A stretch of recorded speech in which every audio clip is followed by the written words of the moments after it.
Hello, everyone. Welcome to this week's episode of the DoubleClutch.ca podcast. I'm your host, Nick. And Howdy. God damn it, Nathan. Got him. Well, cat's out of bag. I'm joined in studio by Nathan and Imran. Yada, yada, yada. Nick, lead us off. What are we talking about? All right. Nathan, we can finally talk about that secret Toyota that you drove like 2 weeks ago. Yes, this ominous Toyota product that I had the privilege of checking out 3 weeks ago. 2 or 3 weeks ago. 3 weeks Thereabouts. ago, either way. So what is this mysterious Toyota product? Mysterious Toyota product was the 2025 Toyota Tacoma Trailhunter with the new for the Tacoma hybrid powertrain. Oh, juicy.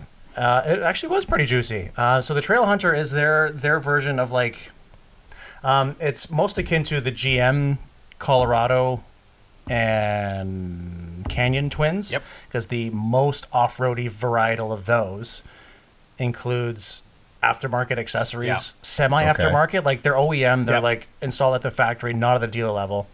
But they're developed by aftermarket companies that are known within the space of doing off-roady things. Right. And that's kind of what Toyota's done with this Trailhunter, is that they partnered with ARB and Old Man Emu, who does like pretty much every lift kit on every Land Cruiser you've ever seen. And, fun fact, first-gen RAV4s. Really? Yes. I did not know that. There you go. Who was lifting RAV4s? People. Nicholas? Did you think about this? I did. You thought about lifting a two-door RAV4. I did. That would tip over at the slightest like gust. It'd be sick. Anyway. So Nathan, this Trailhunter Uh-huh. differs from the TRD Pro. Yes. How? Very good question. I'm not sure. Okay. I did actually like a fair amount of reading on this, because when it comes to trucks, right, there's a lot of like objective things you can measure. Yeah. You know, when we write reviews, especially you and I, Nick, we don't go over like numbers and like objective measurements so much. We talk about feel and stuff. With trucks, that kind of goes out the window. There's a lot of like itemized things to talk about on a truck. Right. So above and beyond a TRD Pro, which is already a very competent off-roady vehicle. And for the records, it's already Toyota's quote-unquote overlanding trim. So it's interesting that they now have two. Yeah, it's very overlandy. So the biggest one is the Old Man Emu lift kit developed by ARB. Right. 33-inch Goodyear Wranglers with, I can't remember if it's factory or optional beadlock. Mm-hmm. I think factory, like standard. I'm not 100% sure. All Trailhunters are a 6-foot bed instead of the usual like 5-foot bed. Okay. Oh, so it's actually useful. And so it's actually useful. And I think part of that is, so all Trailhunters also come with a roof basket, a bed rack, like right behind the cab. I forget what it's called, that has like MOLLE attachment points, so you can put your accessories or whatever on it. Sick. Yeah, it just looks cool. It does look sick. You can also get an optional full-length bed rack just on the Trailhunter, and I think that's why it's just a 6-foot bed. Gotcha. And especially if you are actually doing hardcore overlanding in it, you might sleep in it, you might carry a lot of shit in it. That's why it's a little bit longer. And so theoretically, you could sleep in the bed without like having your feet like hang off the tailgate or something. Yeah, if you are being hardcore off-road overlanding mans. Yeah. What else is there? There is a enormous snorkel. Yeah. Which is... Tell us about the snorkel. Yeah, so I posted a little video in our group chat about this snorkel. Like, so when I picked this thing up, the day I had it, it was... I just want to be really shallow here and just call out the fact that this thing looks sick. It looks really cool. Like, it just looks awesome. Like, I want one. I don't go off-road at all, and it just looks awesome. Yeah. No, it looks great. I love, like, the bronze color they got with it. The interior colorway is kind of neat because it's, like, black with, like, this green-blue kind of color going on. Yeah. Yeah, I don't know. I didn't see this one in person, but...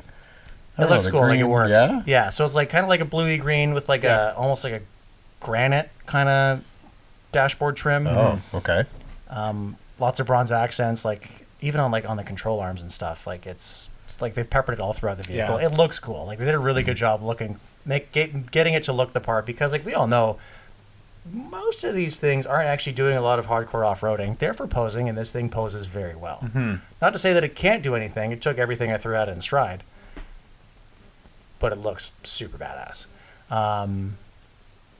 The snorkel is what he got stuck on. Yeah. That's what it was. So I picked this thing up. I had the windows up the entire time I was out shooting it. And, like, every time I went to move, there was, like, this weird, like, whistly, hissing kind of noise. Almost like a pneumatic pump was kind of doing something, but the thing didn't have air suspension or anything. I mean, what the hell is that noise? And it has, like, this onboard air compressor in the bed. Yeah. For, like, I don't know, inflating spare tires, air mattresses, whatever. And I'm like, maybe, I don't know, is that doing shit? Like, what's going on? And I put the window down to do something, I forget what, and then it hit me like, oh my God, it's the snorkel.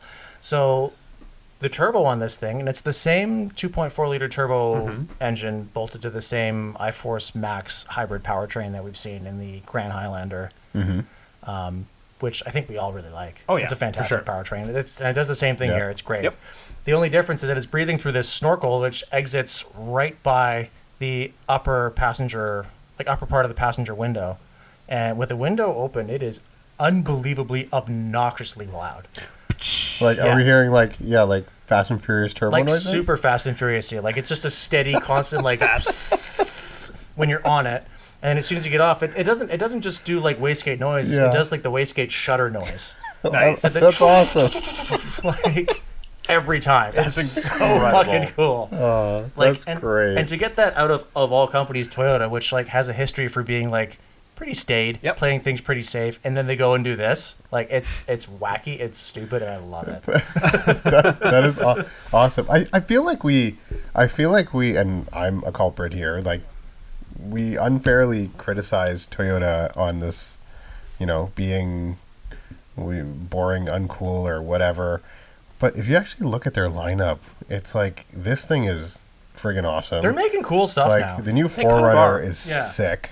At least it looks awesome. Yeah. We haven't gotten a chance to drive it yet, but and then you got all their GR products and all this stuff. Like, I don't know. I don't think Toyota's boring. They got a great lineup now, dude. If you told me like 10 years ago that Toyota would make not one but 3 performance cars that you could get with a 6-speed manual transmission, I would have fucking laughed in your face.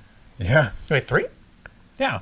Supra, 86, 86, and Corolla. the GR Corolla. Oh, and the GR Corolla. Fucking 3 of them, and the dude. Tacoma. 4. Yeah. 4 cars you can get with manual transmissions. That's wild. Yeah. Does that's anybody really cool. else do that? I don't think so. No. I think we talked about this in one of the early podcasts where like Toyota's like almost like the savior of sports cars. We're talking about sports cars specifically, I think, then. Yeah. But here, if you're just looking at like an outright cool portfolio. Yeah. They're killing it lately. And because like a lot of the biggest thing they had was like none of their cars were bad. Like, I don't think they've made a bad car. But like a lot of their products are just very dated for a long time. And over the last 2 years, they've just been like bang, bang, bang, bang, bang, just updating everything. And now like, yo, this is cool stuff. Yeah, and like knocking it out of the park. So we kind of touched on this like a couple of episodes ago when we talked about the new 4Runner.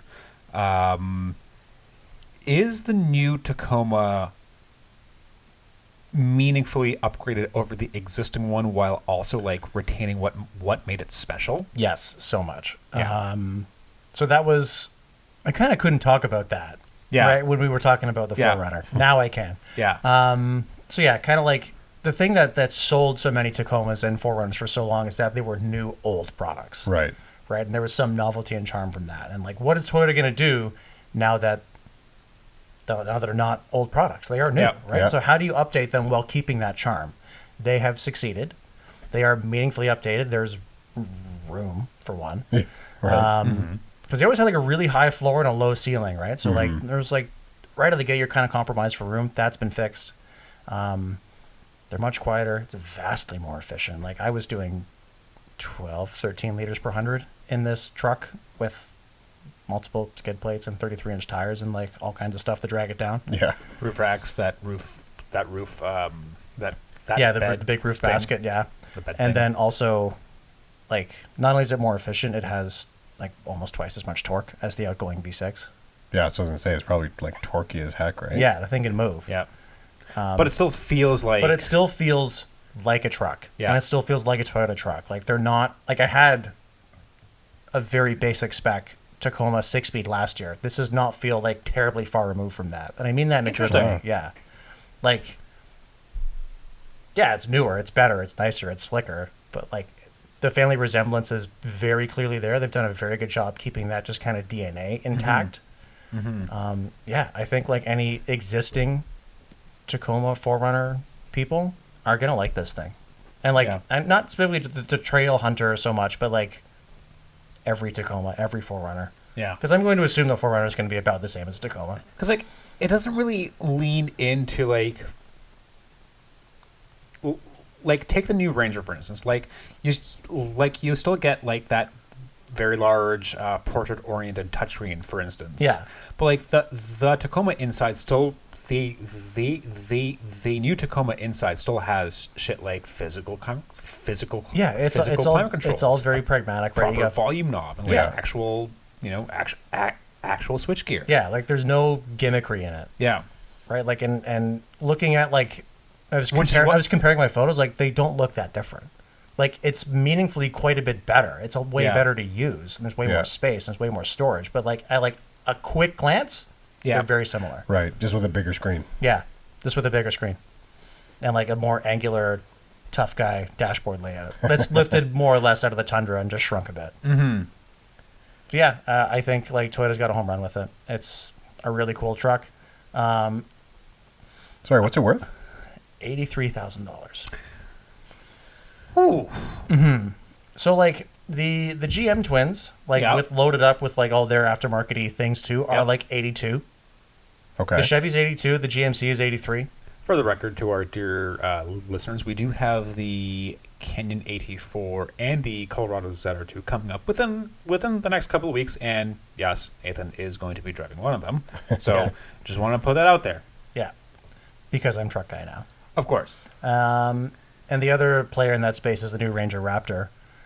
See, that's the thing, though. That's the sticky point. Fucking twin turbo V6, buddy. Yeah, twin turbo V6. Like, and like, not to take away from the work that Toyota's done with the suspension on this, but like the Ranger has a different frame. Like, it's a different truck. The amount of bespoke stuff on that truck is kind of ridiculous, and it's actually race proven tech, and it's $4,000 more for so much more truck. That's not a lot of money considering what you get in the Ranger. Yeah. So, little sticky there, but there is a thing, and I was talking to Jeff Wilson about this actually. Shout out, Jeff. Hi. And the first thing he brought up was like, yeah, but if you want that Toyota reliability, like he didn't think about it, just went right to that point. And if you want that Toyota like bomb-proof, unburstable, indestructible, or at least implied indestructible, because we don't know yet, it's probably going to work. Yeah. But if you want that, then you go for the Toyota. Right. And so many people don't think about that. Just, I want that one. That's it. I want the one that I know is going to fucking work. Yeah, but like that's not to say that like Ford's 3.5 EcoBoost has been like a total hoopty. No, it hasn't. The 3.5's been pretty stout. The 2.7 stout. The 3 liter that's been in the Bronco Raptor R, and I think the Explorer ST has been holding on well. Like, you know, it's not to take away from anybody, but Toyota does have that reputation of just bomb-proof vehicles. Yeah, and earned.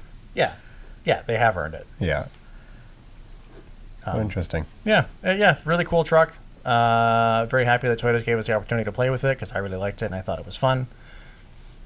And I like that it is fun. Like, it's dumb, right? Like, there's things about it that are silly, like the insane turbo noises, or the fact that, like, you know, the roof rack looks great and whistles like crazy, or the bed rack that we all think looks sick rattles. Like, it's just like little, like, oh yeah, hardcore, like, actual custom off-road rig shit. Yeah, that's going on here. Like, you could just, if you look at the pictures, and I implore you to do so on doubleclutch.ca because Nathan took some fantastic ones. Oh, thank you.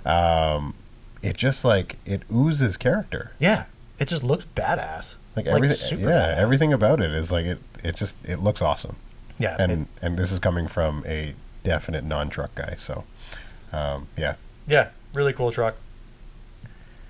Speaking of cool off-roady things that non-off-roady guys drive, what are you driving, Imran, this week? Yeah, I think we're the tacos maybe for perhaps the real off-roady dudes. This one, perhaps not so much. I have a Subaru Crosstrek Wilderness Edition. Sick. Yeah, and wait. Ooh. I like it. What? Ooh. Ooh. Yeah, I didn't think I would. This is the first Crosstrek I'm driving. I can't compare it with the basic one, but it's slightly lifted. It has all-terrain tires.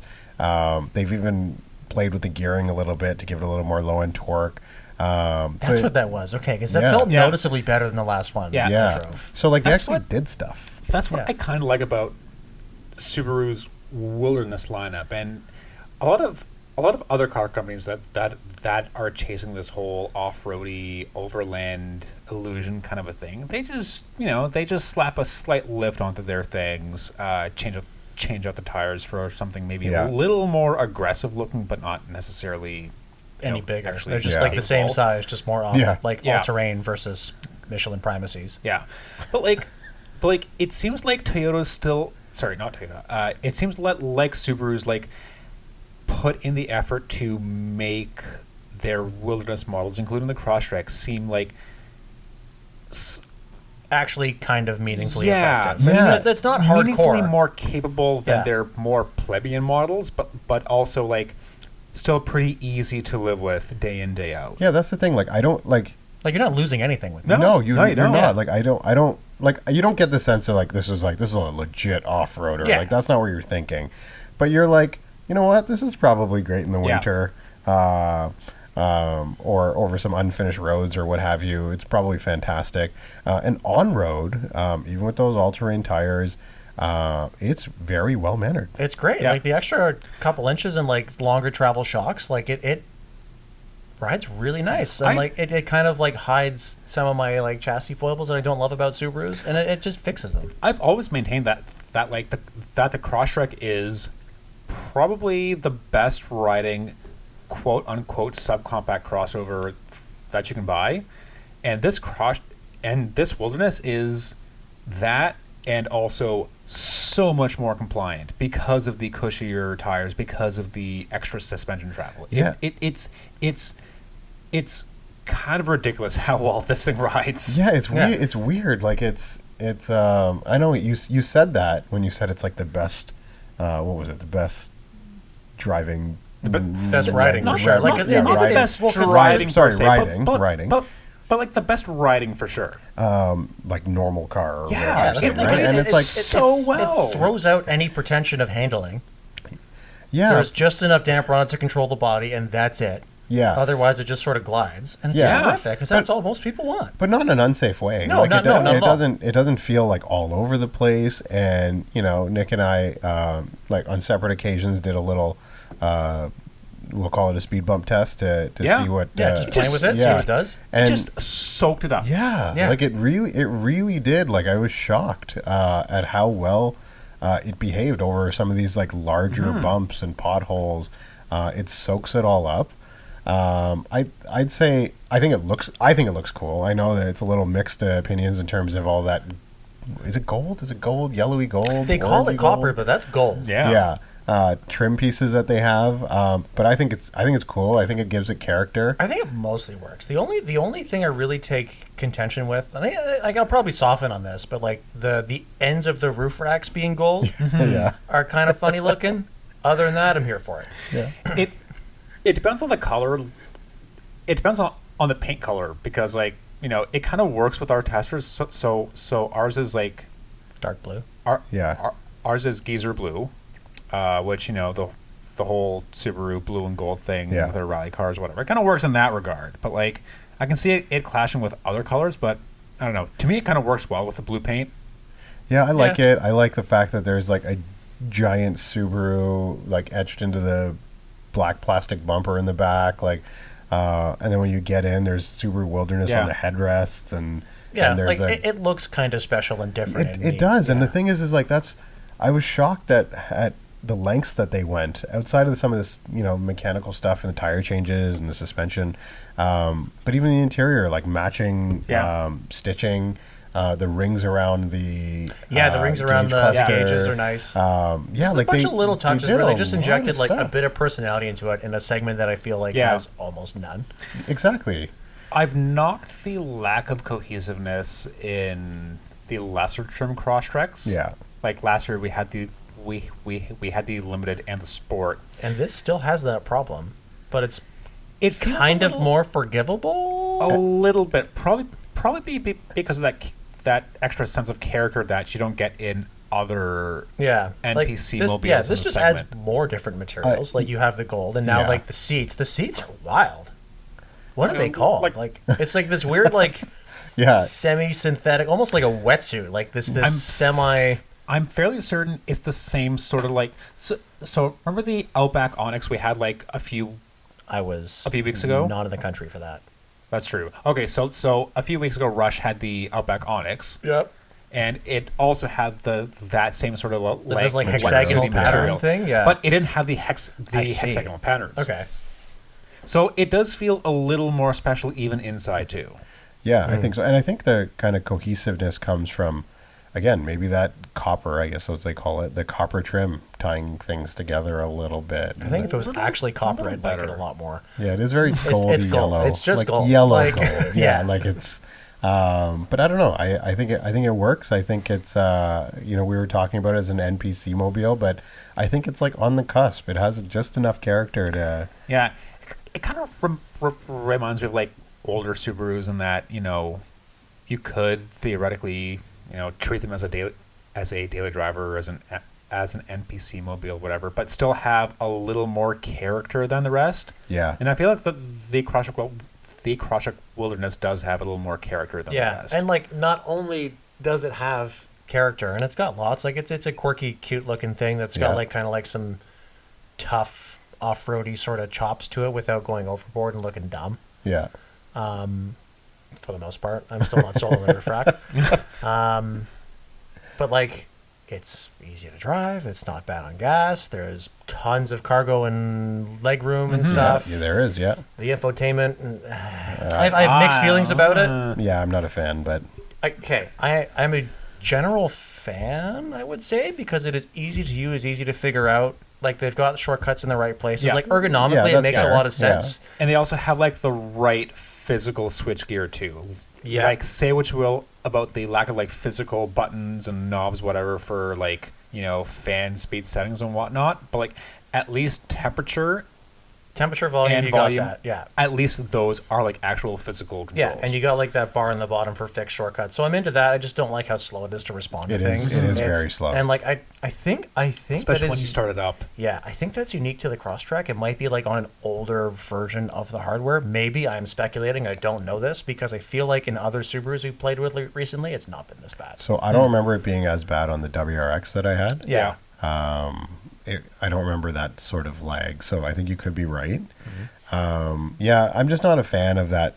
I feel like they haven't optimized the vertical orientation as much as they potentially could. But at the end of the day, it's not like a deal breaker for me.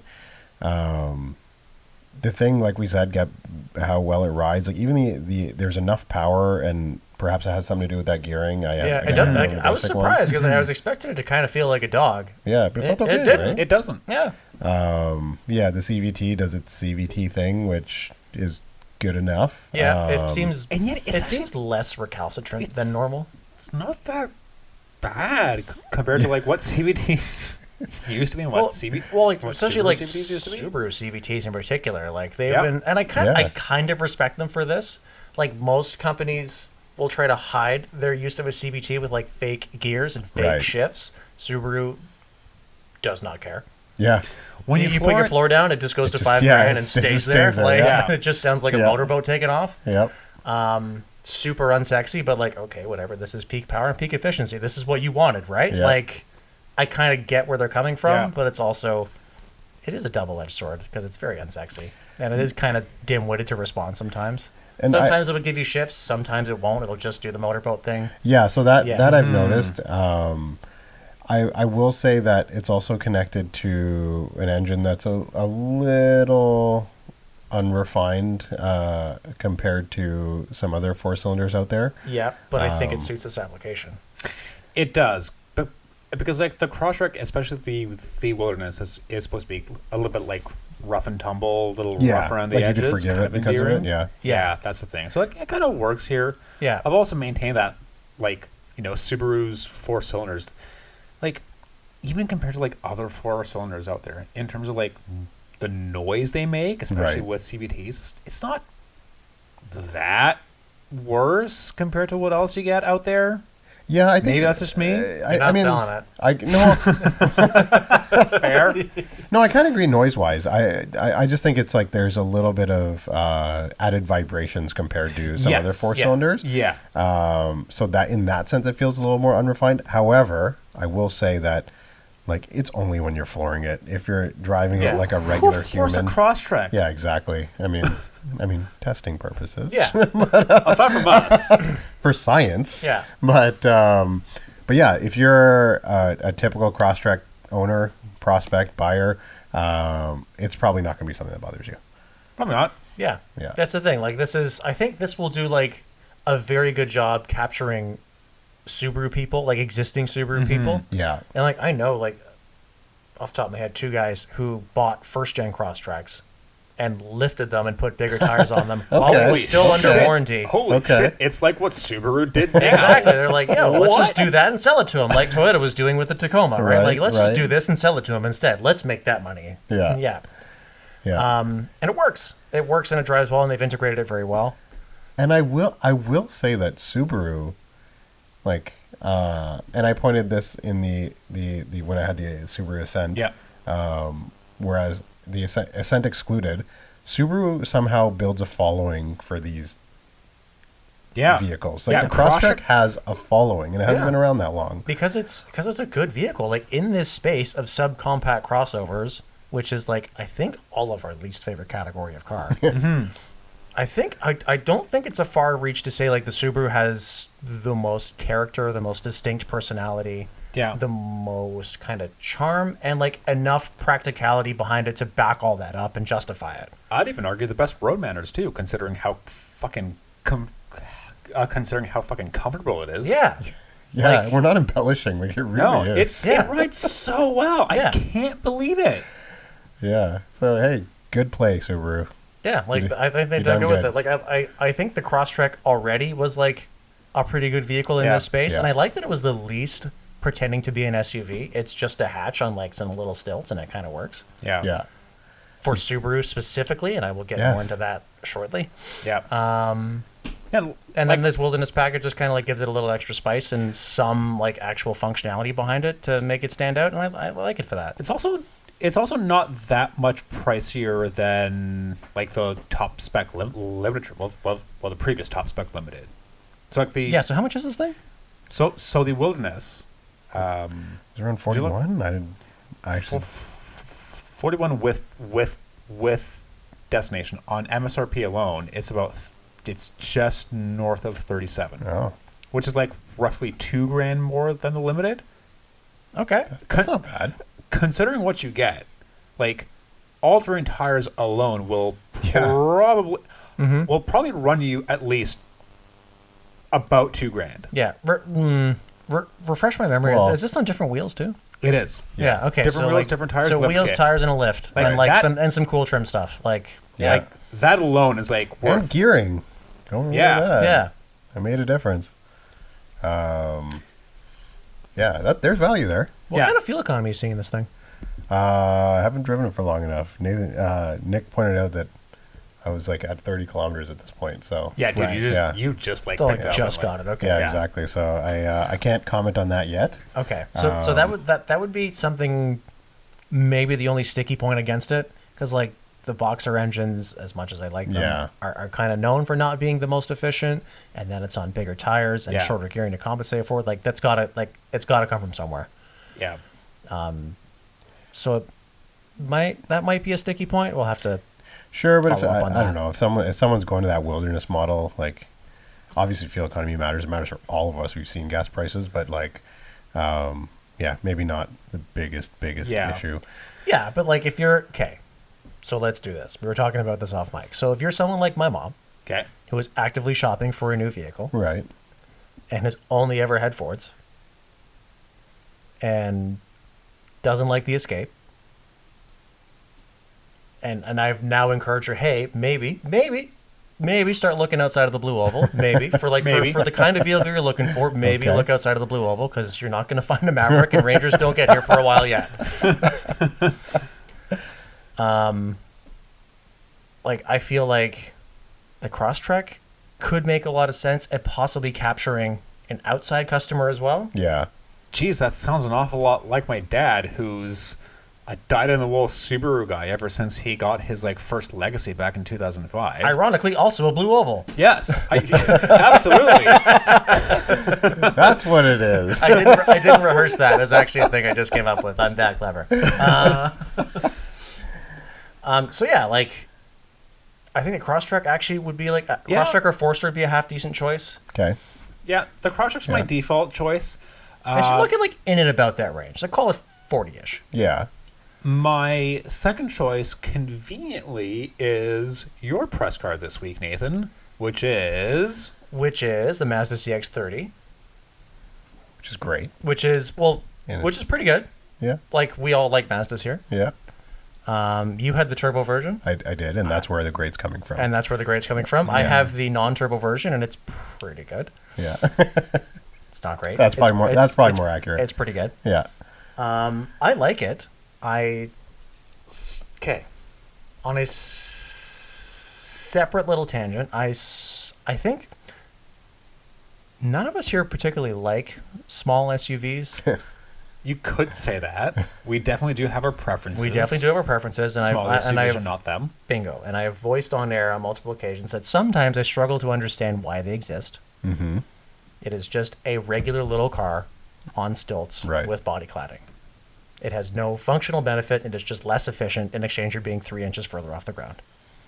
And this CX-30 is worse on gas, handles worse, I think looks worse, and has actually measured less usable interior room than the Mazda 3 hatchback upon which it is based, and looks very similar to. It does. Yeah, and I can't knock it. The biggest problem with it is that the Mazda 3 is so fucking good. It's a fantastic car, and the CX-30 is a very good vehicle by all of the same virtues, because it is the same excellent interior layout. It's the same good powertrain. Yep. It hits all the same notes. I just don't understand why. I don't understand the person who wants this over a 3 because it's taller and has plastic body armor. I do not get it. That's just it, though, right? It's a market thing, right? It's people, the perception of because it's all perception. There's no reality. It is just perception. I get if there was some reality, because that was the bit I was going to go with the HRV. It was why does this exist over a Honda Fit? The Fit was great. The HRV does nothing better, and then it did things better. Okay, you get to exist, right? Little Harv gets to live. This CX-30 doesn't do anything better outside of I'm not kidding, 4 inches taller. It does nothing better. I would argue you get slightly better rear visibility because the Mazda 3 hatch does kind of feel. I will give you that. Oh, that's super slopey. Slightly. I will give you that. Yeah, okay, so you have slightly better rear visibility. Ever so slightly. Okay, so we got that. And then we can almost loop that into the fact that it's 4 inches taller. Yes. A higher vantage point. Yeah. So this is the thing, right? It's just tall for the sake of being tall. It's less efficient for that. It doesn't handle as well for that. And it doesn't have any more room. Right? Yeah. There's a perception of more utility, and it doesn't do that. I don't get it. It's a very good vehicle if you're in the market for a subcompact crossover fake SUV tall car thing. It's a very good thing that you should go check out because Mazda makes great cars.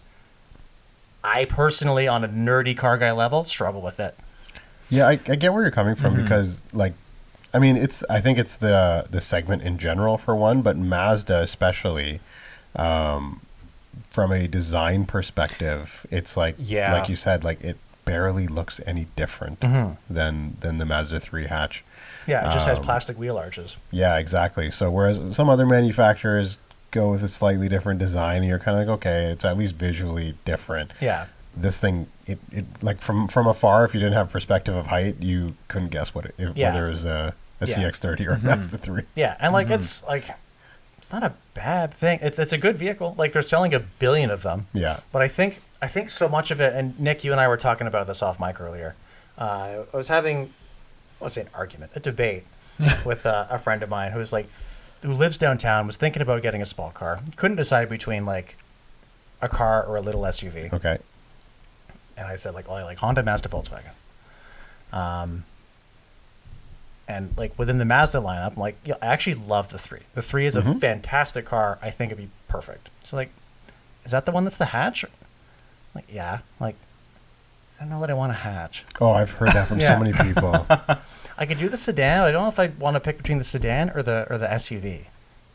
Which SUV? Because if it was like a CX-5 or CX-50, okay, I get behind that. Like, that's meaningfully different. Okay, fine. Yeah.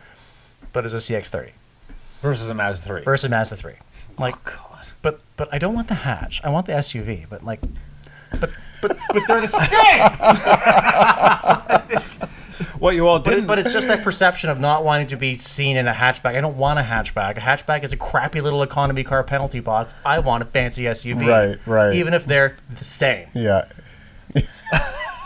That's an interesting point, and I feel like there's a lot of people who view it exactly like that. And I think that's why so many of these things move. Yeah. I don't know how a hatchback became a bad thing, a taboo thing, because I do mean literally every single one of these subcompact crossovers are just hatchbacks. Yeah, they are economy car hatchbacks. I think in North America, it's like hatchbacks were for the poors. Yeah. And like... those dirty poors. Yeah. So, but like, okay, I'm strictly playing devil's advocate here. Nathan, you like the HRV a lot. Yes. Which is deservedly so. Yeah. So why not extend that same argument to like the Civic hatch versus the HRV, which for all intents and purposes, they're roughly around the same price. Yeah. Roughly as practical, but you do get more performance out of the Civic hatch. The Civic is not all-wheel drive. Yeah. There's a key difference there. That's a huge difference. The HRV justifies itself. I thought about this a lot. The HRV like justifies its own existence. Right. I fail to see how the CX-30 does over a 3, which is already terrific. But I'm not a product planner. What the fuck do I know? Mazda's selling approximately 70 billion of these things because people like them because they're Mazdas and they're very good. But also the Harv and the Civic, like, they also like simply put look different. They just have they don't have that same. Yeah. They don't have that. Yeah, the CX-30 and the Mazda 3 just great design language, but they look identical. Yeah. Like, so scenario number 2, Impreza hatch over a Crosstrek. Both are all-wheel drive. Both have literally the same powertrains. Mm-hmm. One just slightly taller than the other. They both have literally identical bodies, except for the body cladding. Yeah.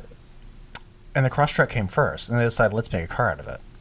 No, the Impreza came first. Isn't? No, correct me if I'm wrong. Isn't this recent generation Impreza... I'm lost. Are we talking about new Impreza or last Impreza? New Impreza. I don't the remember newest what it looks one. Like. So me. I'm trying to vaguely recall here too. So based on that, we're gonna say Crosstrek.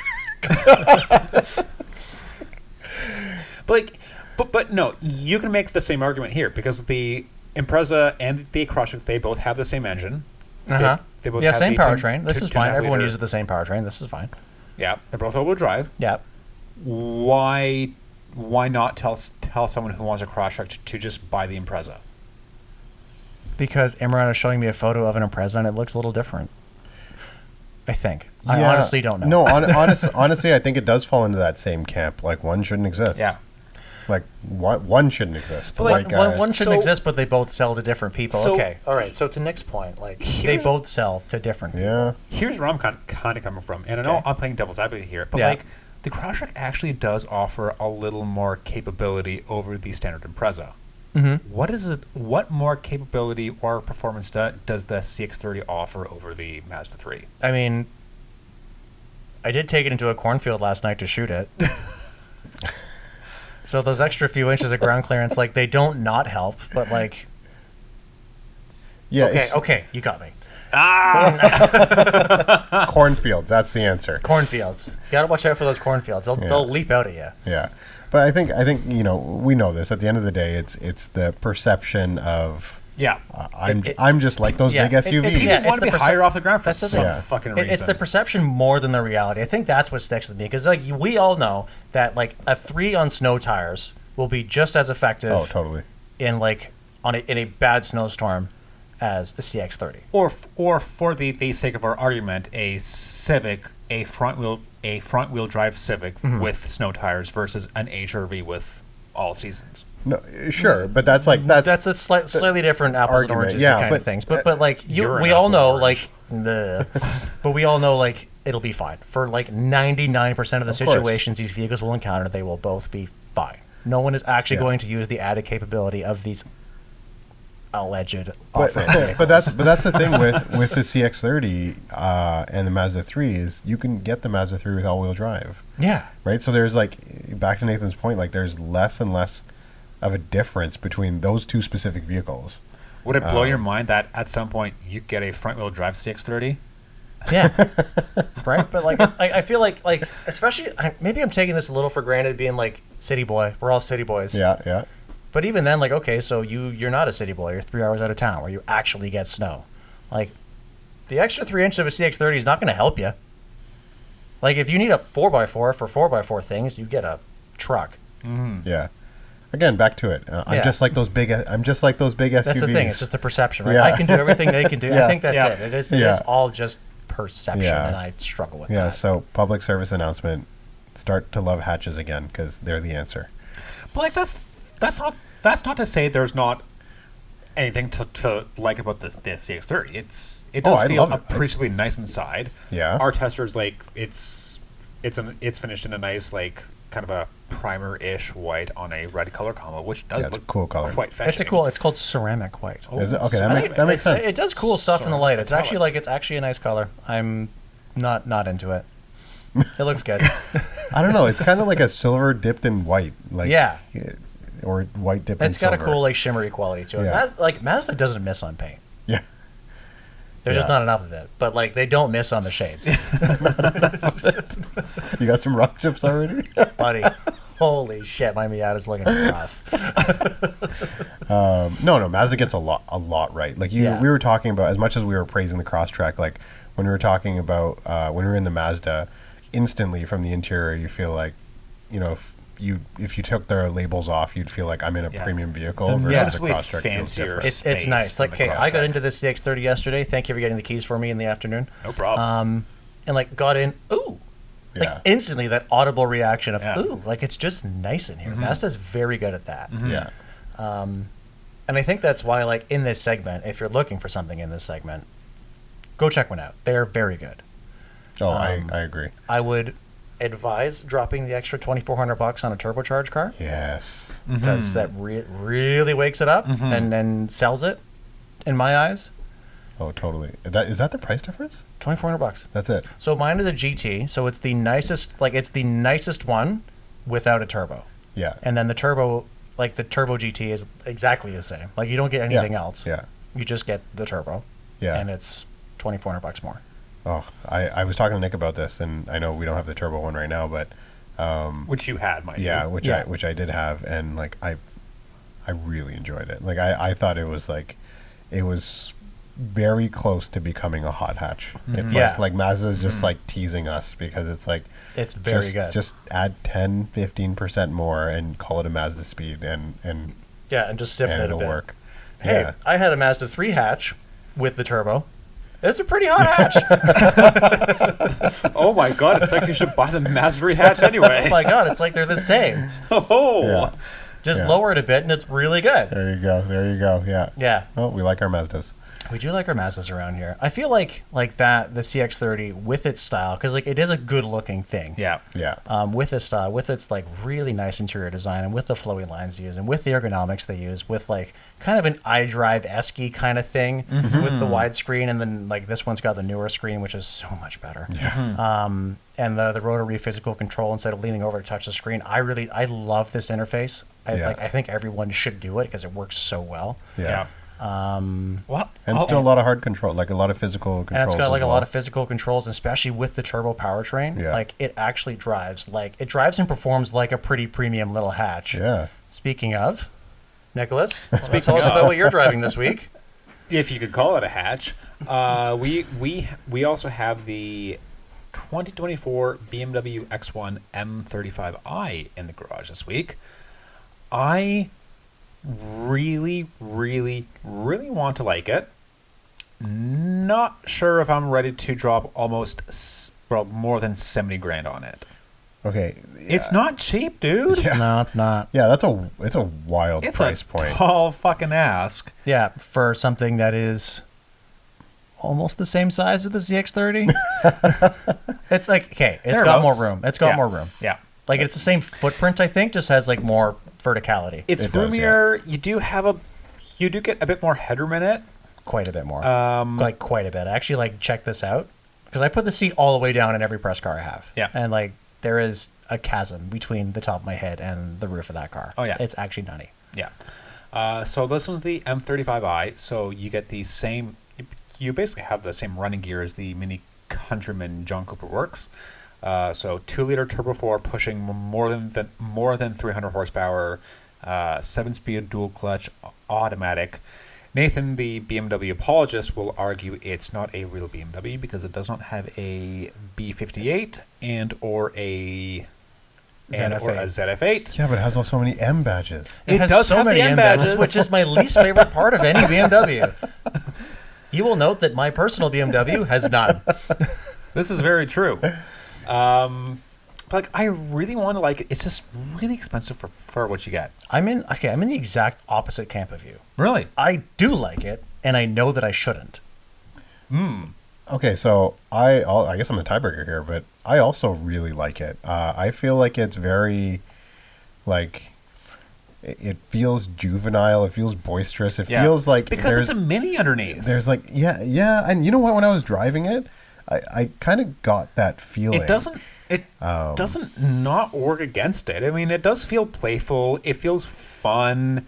You get a bit more volume when you play with the various drive modes and shit. It's like, you know, it has those like synthetic EMI noises. It feels very familiar. Like, I had like a pile of like top end BMW EMI press cars last year. That getting in that felt familiar, right? Yeah, but the fact that you can still get what makes more premium M cars special in their more accessible models, that kind of I think that counts for something. Yeah, Imran, say your thing. I was just gonna say, like, but I get the price point. Like, when I was thinking of when I was driving it, I was like, this will be really nice when it's used, like on the used market. You know what I mean? Like, when it kind of tanks in value a little bit, I'm like, this would be a pretty good family car. Like, as like the one little guy, like. When it tanks in price. And like, I don't think the price is outrageous given what you get. So like, this thing looks good. I am like, the new X1 and X2 look fucking great. I loathe to say that. They look really good. I'm not sold on the X2 yet. I do like the looks of the X1. I feel like the X2 takes the absolute, like, okay, so the XM, don't trauma. God, hold on. This again? No. Hold on. That thing had a lot of really cool elements. I don't know how well it was tied together. Okay. There are a lot of things I didn't like about it. I think we would all overall call it an ugly vehicle, but there was a lot of cool shit on it. Mm-hmm. Okay. And they've taken the cool shit off of that and put it on the X1 and X2, and I think they look really good for it. Things like the taillight treatment, the aggressively sweeping waistline. Yeah. Rear pillar treatment, especially on the M35 models, the rear bumper design, how it has the two big strakes on the side. Just like a bunch of little detail shit that they've lifted off the XM. It looks fucking really good on these little things. Yeah, I think it works. Like, it's honestly, in photos, I was kind of like, I don't know. Yeah. In person, like, it's more. It looks good. It works. It's more cohesive in the flesh. So like, it's good looking, and I think the big takeaway that I got from it is that, like, it does not have the BMW things that I wanted a BMW. It does not have the engine, it does not have the trans, and it does not have the iDrive knob. Like, the three things I love about BMWs are fucking missing. And that's why I really don't want to like it, and I know I shouldn't. But it does capture the just general BMW-ness. Yeah, I think there's quite just well. It sounds like a BMW. It feels like a BMW. It does the same engine-y noises. It does the same snap, crackle, pop, fart noises on shifts. When you're playing with it, it rides well. It has the same kind of like glassy, overly springy steering. It does ride well. I wish the steering had more weight to it. I also wish the drive modes, when you play with them, they would add a bit more weight. But they do. You put it in sport, that thing weights up a lot. And there's also I realize that there's a Sport Plus when you go into sport. You can change it to Sport Plus. For steering. For the drivetrain. I put everything in Sport Plus. In typical, I thought it was fine. ME fashion, you can like set everything to pretty kill and it goes aggressive. Like BMW is very good at that like Jekyll and Hyde character, where it can go like to an extreme at the push of a button. I need to do some more tweaking, clearly, because even in sport mode, like the steering still felt pretty lifeless to me. Like that. Like, okay, so all BMWs, like I find like as much as I like these things, like they do have like pretty like dead glass artificial steering. Like steering's a weak point of them. It works, but like it's not a highlight of the car. And the X1's just kind of the same. But the thing is, it has the same kind of dash layout. It has the same kind of ergonomics, the same feel, the same-ish sounds. Like it captures the BMW essence very well. Someone who is not us, who is not used to the, for lack of a better word, true BMWs, would jump in this and go, yo, this fucks. This is really cool. This is a cool BMW M car that does cool BMW M car noises. Yeah. I don't think you've ever sounded more pretentious than this moment where you said, oh, it's basically the true BMW-ness. Well, because the true BMWs have the B58 or the V8 motor and the ZF8 and an iDrive knob. This is missing those, but it captures the rest of the shit pretty well. I am being a super BMW apologist right now because I got in this thing expecting to hate it. Addy and I got in it expecting to rip it apart. Yeah. He was driving. I was in the passenger seat. He was like just being a goof off, playing with it in all the sport modes. I'm like, yo, even when it's doing the dumb BMW gimmicky shit with the fake snap, crackle, pops and the my modes thing instead of drive modes. Yep. Even when it's doing that, it does them pretty well. Like you can't take it away from it. Yeah, I just even me, like, and hey, I'm not a BMW apologist, and I got in and I was like, this again, it feels Emmy, it feels fun. It's kind of like it's neat, enjoyable. Like it's dumb, but it's neat. Yeah, I wouldn't want one ever, but it's neat and I like it. I think it looks good. I think it's like kind of cool. I can see your point of like wanting one as a depreciated runner. Yeah, exactly. This would be like, I would love to have one of these if I could get it for real cheap when it depreciates, as like the wife's car. Yeah. The runabout, that'd be fantastic. Yeah, it'd be kind of cool. I wish and like it's a lot more practical than a Mini. So much more because it is so much taller. I think it kind of takes away from the handling a bit because it does. I don't want to keep rolling even after you're done turning. Yeah. Because it doesn't have the $100,000 BMW suspension magic, but it's still pretty good. I do miss the iDrive knob. I never thought I'd say this, but I do miss the I do miss the iDrive knob. Hold up. You didn't think that you would miss an iDrive knob. Well, because the interior is so small. So like so theoretically you would think the infotainment functioning strictly as a touchscreen, it's not that far from you. Okay, but but it is that far, and B, it is. Who cares? Yeah. I want it on the center console. Right. Even on the Minis, it's on the center console. You can't reach it because it's stupidly placed, but it's there. But still, you don't get any sort of knob with this. Yeah. And you have no physical control whatsoever, and I hate that. What I'm saying, exactly. What I'm saying is, I want the knob. I want the knob. Give me the knob. But is it? Give me the knob. I want to play with the knob.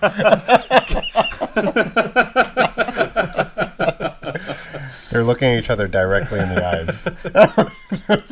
But the knob makes it so much better. It does, because a lot of the touchscreen is just too far from you to like comfortably reach like the corners of it. Yeah. So I tried playing with your driving position to see if I could get closer to the touchscreen. Yeah. And like, because I also like the armrest on the driver's door, like the way you had it set up, and you sit closer to the wheel than I do. I do. You just fall off the armrest. You do. You do. So like, what I tried was, okay, I'm gonna put the wheel in. I'm gonna put the seat up. I'm used to having cramped legs, so whatever. This is fine. Still couldn't reach the fucking screen. Like why is it not a knob? The iX. I get what BMW is trying to do with like this kind of floating center console thing, just a little pod with like your base functions on it. That's a cool idea. The iX does it very well. The iX has shortcut buttons and a knob. Right. Why couldn't you make this like 3 inches wider and give me a fucking knob? Give me the fucking knob because the screen is too far away. The buttons on it are too small. Like, iDrive works because of the knob. Yes. But would you argue for non-BMW folk who generally deal with touchscreens only? And that's the thing. Is because it's an entry? And that's the thing. This is not a BMW for BMW people. Right. This is a BMW for people who haven't, Jesus who have Christ. no, but that's the thing. Like us, we all know like BMW is like full fat legacy products. Yeah. This is not one of them. This is meant to capture starters who haven't had one or have only had old ones. Oh, this is what new ones are like now. Neat. Okay, cool. Like, yeah. But you've had old BMWs. Yeah. And I wouldn't want it. It's not for people that want old BMWs because they'll turn their nose up at this so fast. It's a gateway BMW. It's a gateway BMW for the new money that wants to say they have a BMW. Right. And like, it's not a bad product. It's just not a. It's half of a great BMW. It does the style right. It does some of the sense of theater and occasion right. It does like kind of the driving feel right or wrong, depending on how you want to look at it. Ish. But it's missing on some pretty, like they're gatekeeping some pretty fucking core tenets of BMW-ness. The knob.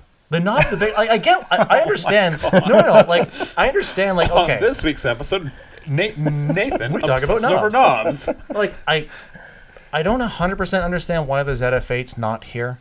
Because like it's a dual clutch automatic, a dual clutch 7-speed instead of the ZF8. Could it be packaging because it's a front wheel drive platform? It's so probably is it a packaging thing? It's probably packaging.